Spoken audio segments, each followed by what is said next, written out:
Good morning, YouTube. Flightsimguy here. Today I want to talk about the Instrument Landing System, otherwise known as the ILS. I'm assuming everyone who's a simmer probably knows what this is, but just in case you don't, this video can help you out. Now, have you ever wondered how is it that big planes, such as this 757, can find their way to the runway and land in poor weather or when it's pitch black, fogged in, rainy? How can they find the runway? Well, it's very simple. The ILS guides them in to the runway. ILS, Instrument Landing System. This is something that's called a precision approach. By definition, what that means is it can guide the aircraft to within 50 feet of the runway. That way they can get through all the bad weather, actually see, and do a landing.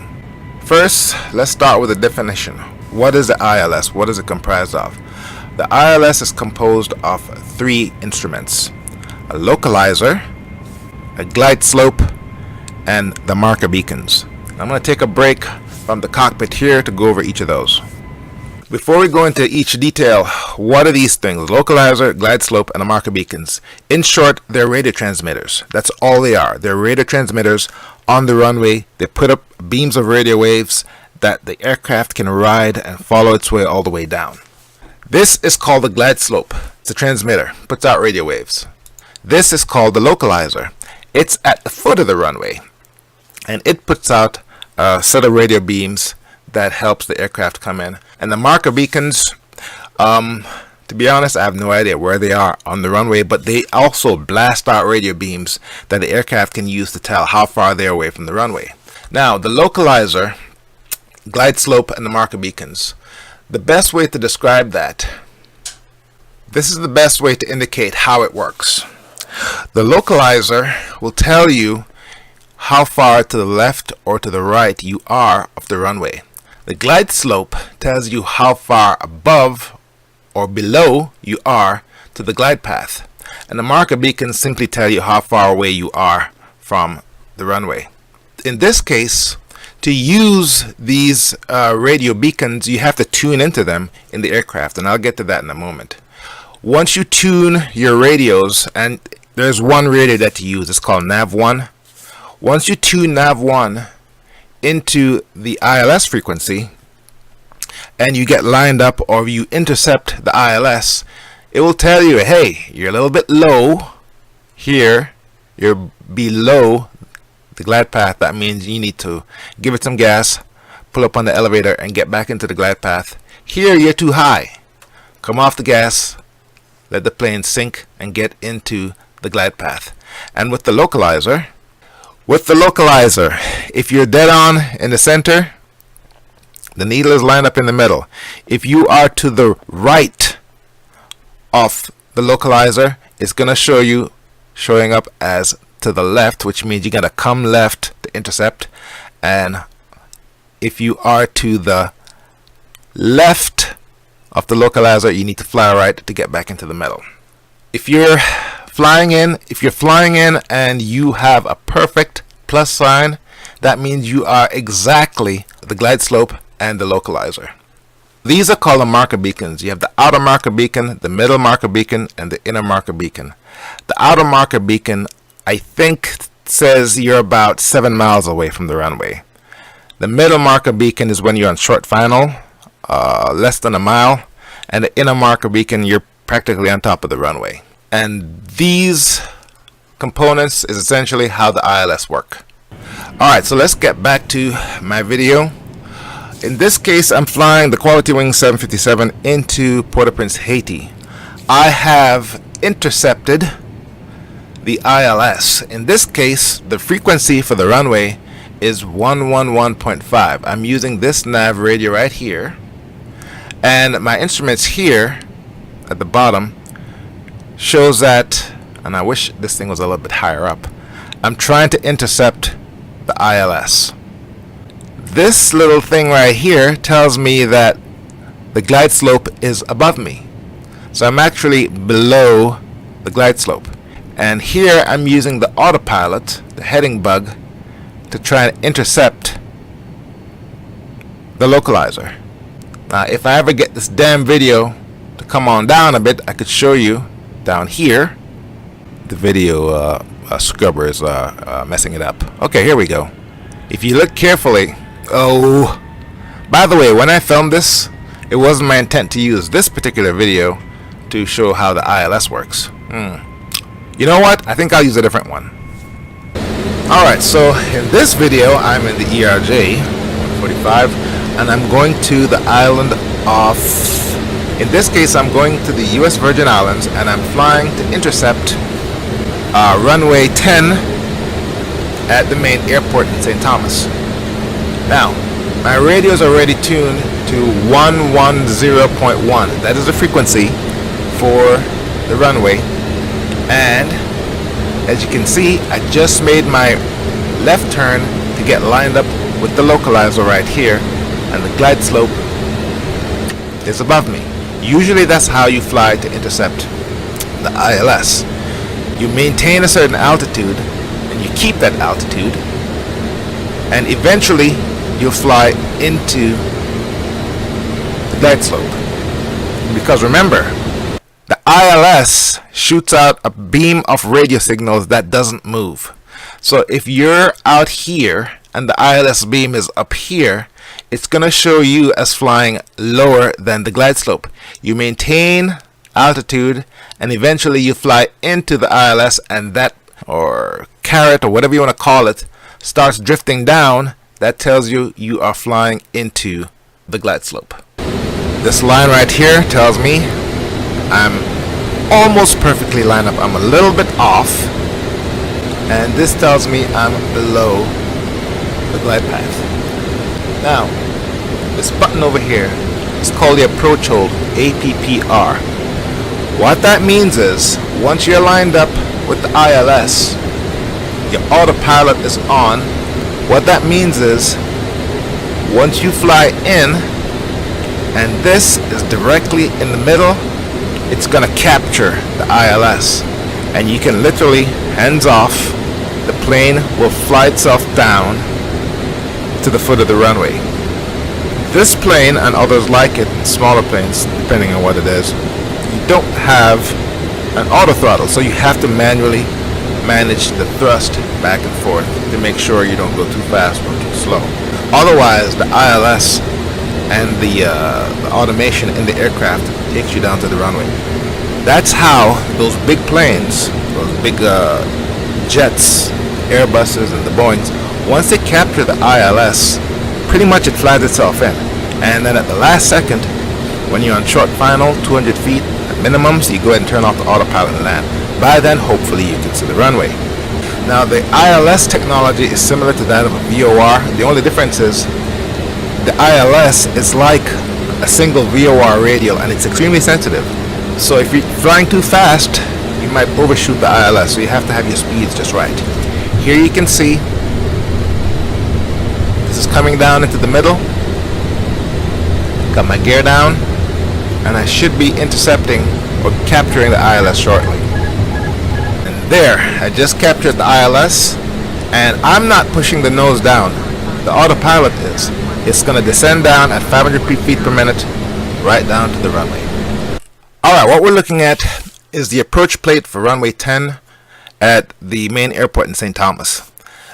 Now, here it says ILS runway 10, and this gives you the information that you need to capture the ILS. Here's a frequency, 110.1, and it shows you, for the most part, the glide path going into the ILS, or going into the airport. Alright, localizer 110.1. It also has Morse code. If you turn on the audio for your Nav1, it's going to beep that Morse code so you can tell that you're properly tuned in. Now you got to be careful. 110.1 is a localizer for the runway.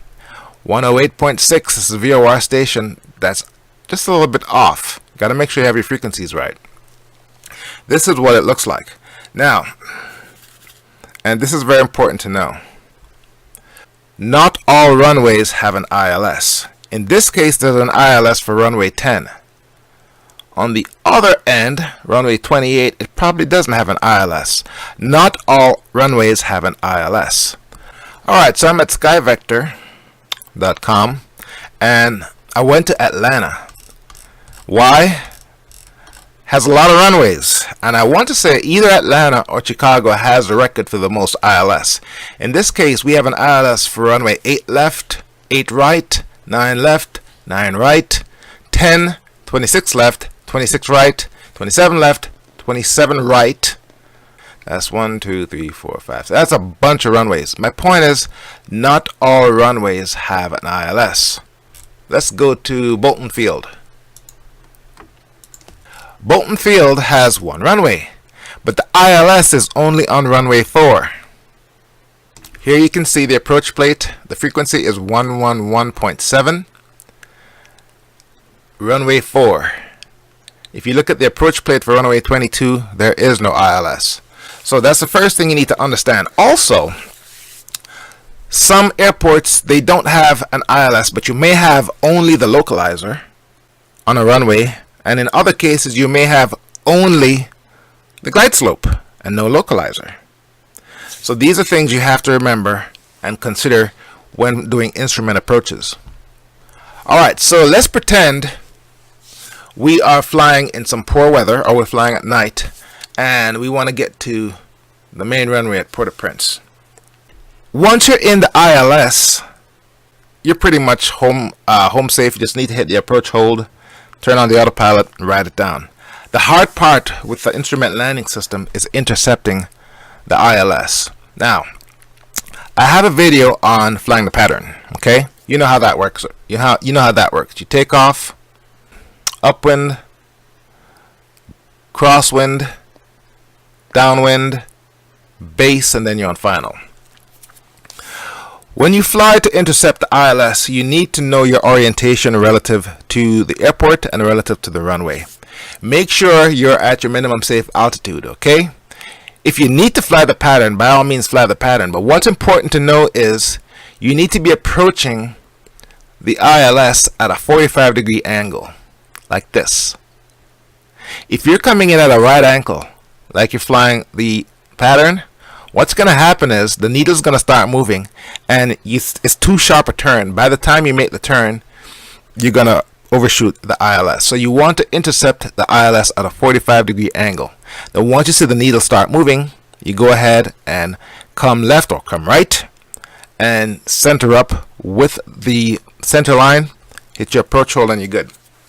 Or once you're flying in at a 45-degree angle, if the approach hold is armed, once it gets into the ILS, it will automatically make that turn to get lined up. You want to make sure that you're not flying too fast. If you're flying too fast, you're going to overshoot. You want to be at approach speed. Another thing to consider, the ILS is good out to about, I'd say, 25 to 30 miles. I'm assuming it depends on the actual runway. The point is, you can be lined up with the ILS a good at least 15 to 20 miles out, and you want to be below the glide slope. Once you've come in at 45 degrees, make your turn, and you've intercepted, you want that little marker to be at the top. That way the ILS is above you. You maintain altitude, don't go any lower, just keep flying. The little dot's gonna start coming down, and then once it's intercepted and the approach hold is on, it's just gonna ride you down all the way to short final and at minimums. Alright, so with that, let's go back over and take a look at the approach into Haiti. Now this is called an instrument approach. This is not called an instrument landing. It's called an instrument approach until you actually have visual on the runway. You turn off the autopilot and then you land. An instrument land is when you do an actual auto land. Only the biggest and most complicated jets have that, and you set that up in such a way that essentially the plane flies itself to the runway. It actually does its own retarding of the throttle, flare, and whatnot. Alright, as you can see here, I'm making my turn to the right, intercept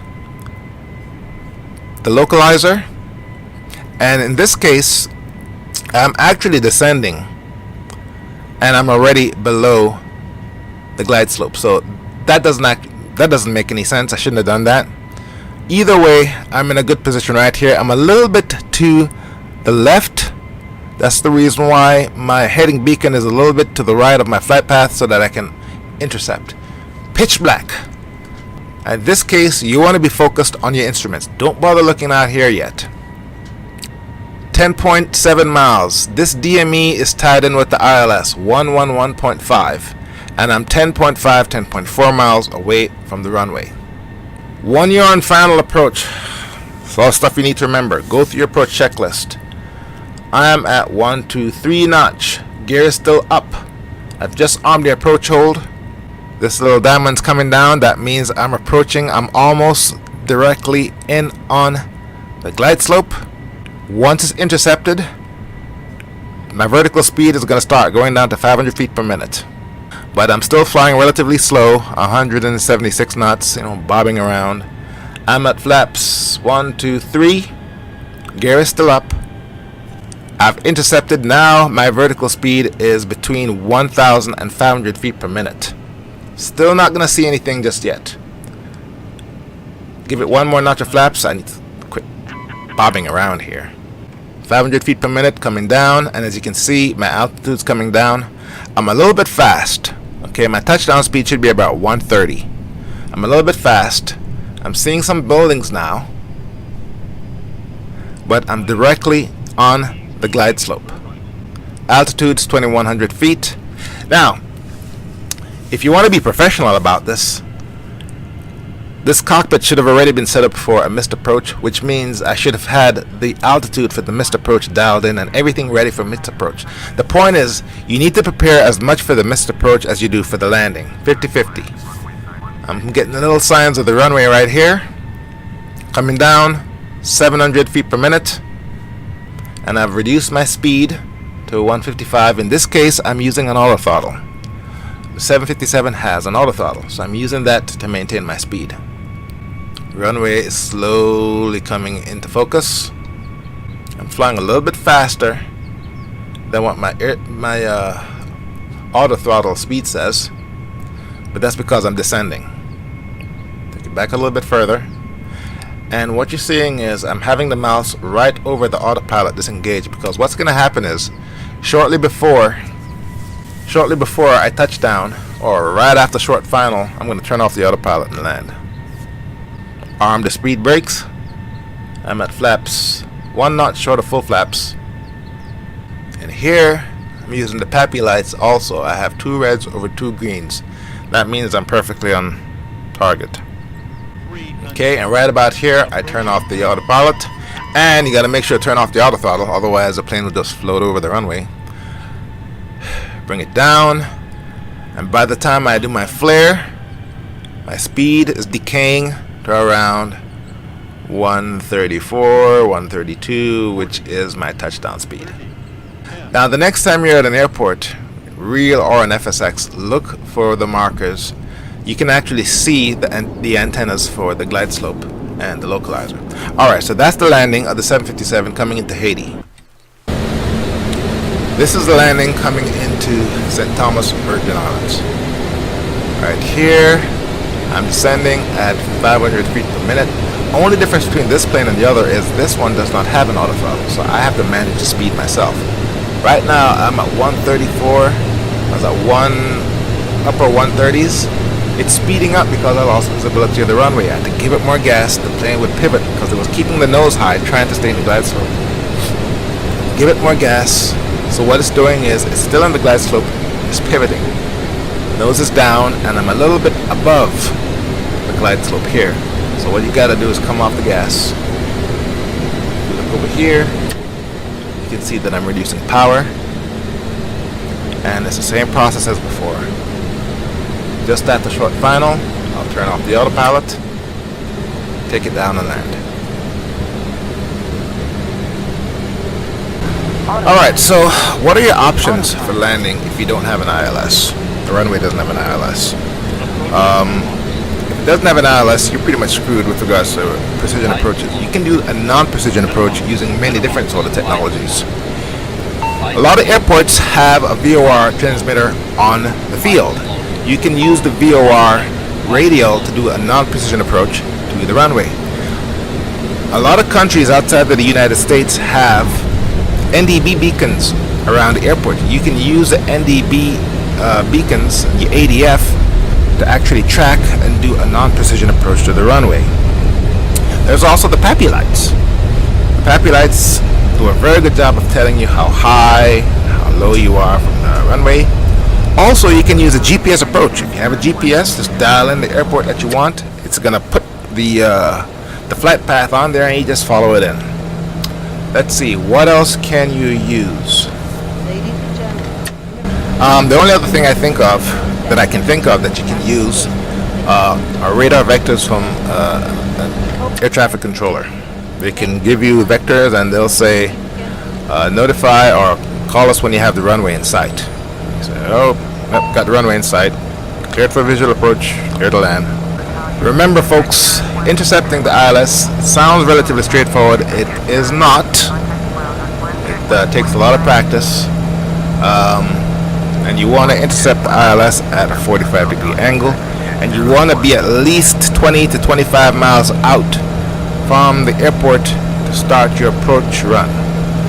If you're in a jet. If you're in a prop, you can come in a lot closer. How do you know how far away you are? Simple, use your DME, distance measuring equipment. Most VOR stations have DME with them, VOR DME. And once you tune into it, it will tell you. That's all I have for now. Flightsimguy here. Thank you very much for watching. I'll see you next time.